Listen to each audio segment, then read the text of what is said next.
Hello and welcome to episode 4 of the Water Road podcast. Now last time we left you at Cheddleton on the Caldon Canal, and now we're heading to the end of the canal at Froghall, or at least as close to the end as we can get. Much of this section is accompanied by the old North Staffordshire Railway, which is now the Churnet Valley Railway, but much more about them later in the podcast.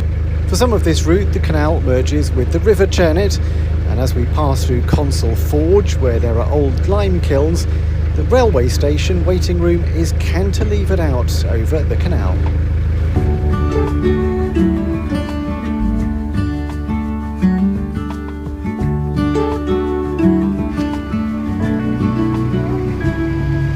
The section of the Caldon Canal between Consell Forge and Froghall is absolutely gorgeous. It feels as though the canal's clinging to the side of the hill. You've got woodlands on both sides. There are bluebells in the woods, and we've come past banks of wild garlic as well.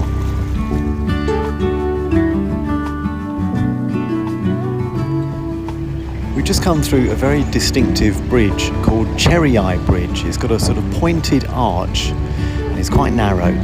And on one side, the stone that lines the arch of the bridge is a sort of red colour. And apparently, this recalls the inflamed, bloodshot eyes of the neighbourhood's ironstone workers, because it was quite a difficult job and it was full of pollution.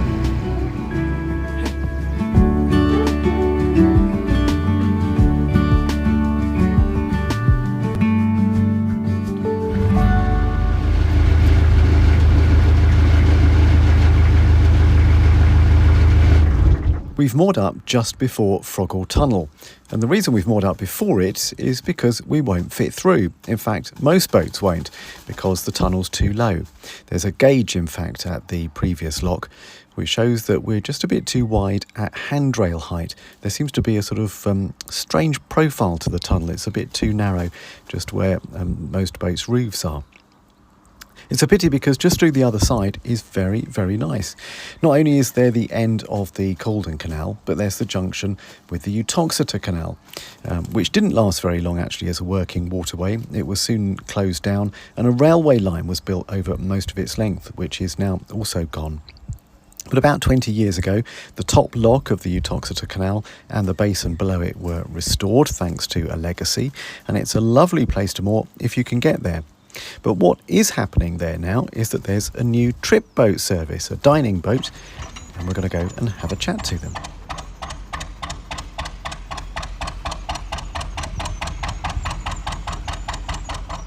So I'm here at Froghall Basin with Steph from Willow Cruises. So most boats, as we know, can't get through Froghall Tunnel, but yours can for a very specific reason. Well, our boat was built in 2016 with the aim to fit through the tunnel as a passenger trip boat, to give passengers the experience, because as you say, about 10% of all boats can fit through the tunnel, the other 90% can't. So you must be one of the people who's been through more than most then? Yes, on a Saturday we would go through 4 times. Yeah, it's really, really good experience, and we're finding that our guests are enjoying the experience as well. So you've redone the boat up. What sort of things have you done to it? It was a bare hull inside when we bought the boat in 2018. So we insulated it, put cladding around the hull inside. We put heating in, we had new windows. There was no electric whatsoever in the boat, so we had electrics. We couldn't get through to the galley because there's a water tank straight across the width of the boat. So that was taken out and we got through to the galley. So we have got a usable galley now, and we refitted it out with modern kitchen units to make it a working galley. And this, I think, is your first season up here again. What sort of trips are you doing? We offer afternoon tea cruises, so our afternoon teas come from a local caterer, Daisy's Vintage Tea Rooms, and fish and chips cruises, and the fish and chips come again from a local fish and chip shop from the Goldfish Bowl in Cheadle. And you've got a mooring down in the basin, and you must be the only boat ever to have a proper mooring down on the Uttoxeter Canal. I think so. And when we do welcome our guests, we do tell them about the Uttoxeter Canal, that lock number 1 and the basin is the only stretch that's accessible now. So it's quite a unique experience for them to be on a boat on the Uttoxeter Canal, and certainly for us to be on the Uttoxeter Canal is a privilege. Because you use the lock as your sort of boarding area. We do, yeah. Access is better for the passengers, for the guests, so hopefully it's win-win for everybody. And it's a 70-foot boat, and there are some big corners on this canal, aren't there? It's a job to get round. That's not my job. Yeah, I think Paul's got used to the corners now, and a few teething problems initially. I think, the more you cruise, the better you get to know every inch, every metre of the canal. Yeah, so it's going well.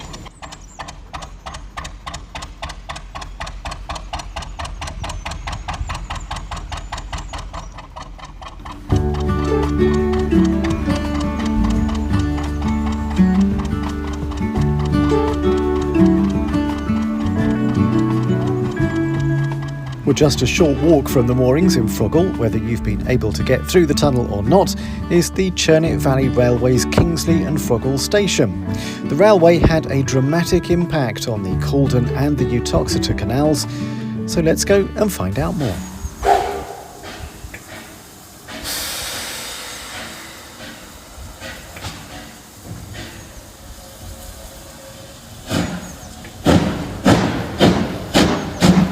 My name's Jack Chishin. I'm a volunteer here at Churnet Valley Railway. I'm the engine driver today, actually. And I hear you're one of the assistant managers as well. Yeah, so for my sins, I'm also a paid member of the staff. So I'm the assistant general manager here. So I look after the day-to-day operation and running of the railway when I'm not playing steam trains. So tell me a bit about the history of the railway. So the railway was built in the late 1800s. It was built from Uttoxeter, where JCB is now, all the way up to North Road, just outside Macclesfield.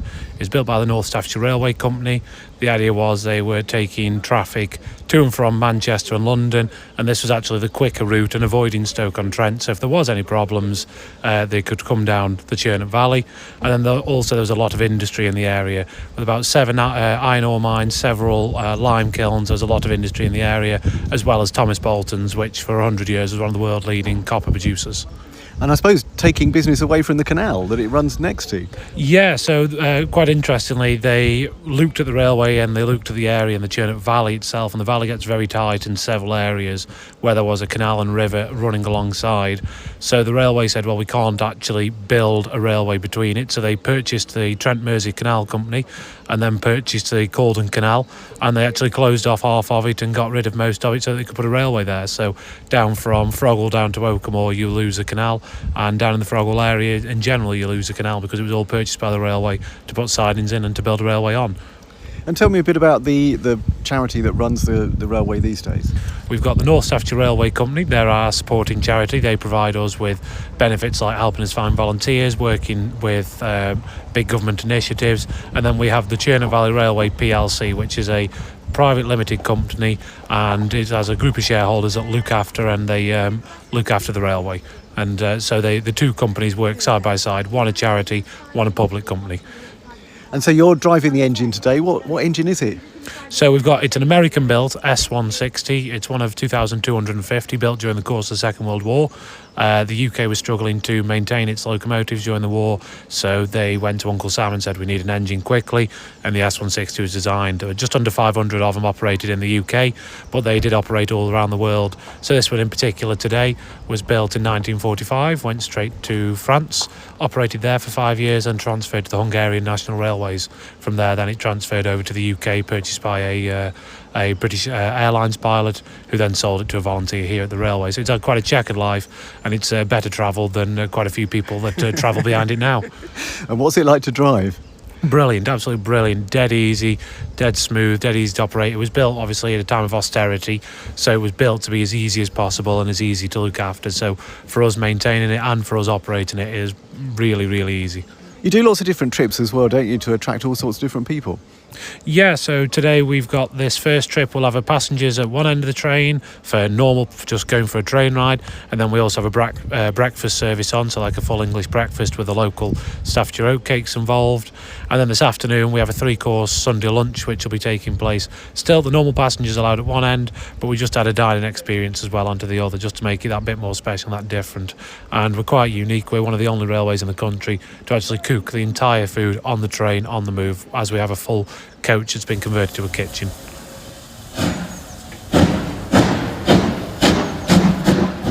Well, we went on the Churnet Valley Railway's breakfast service. So we had a full English breakfast on board the train as it trundled through the Churnet Valley.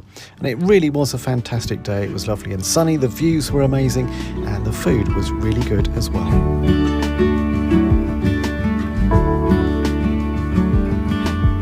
Well, that combination of boats and trains brings us to the end of this episode of the Water Road podcast. It's produced and presented by me, Adam Porter. And if you have any boating questions, leave them in the comments and I'll try to answer some of them in future episodes. Thank you for listening to the Water Road podcast.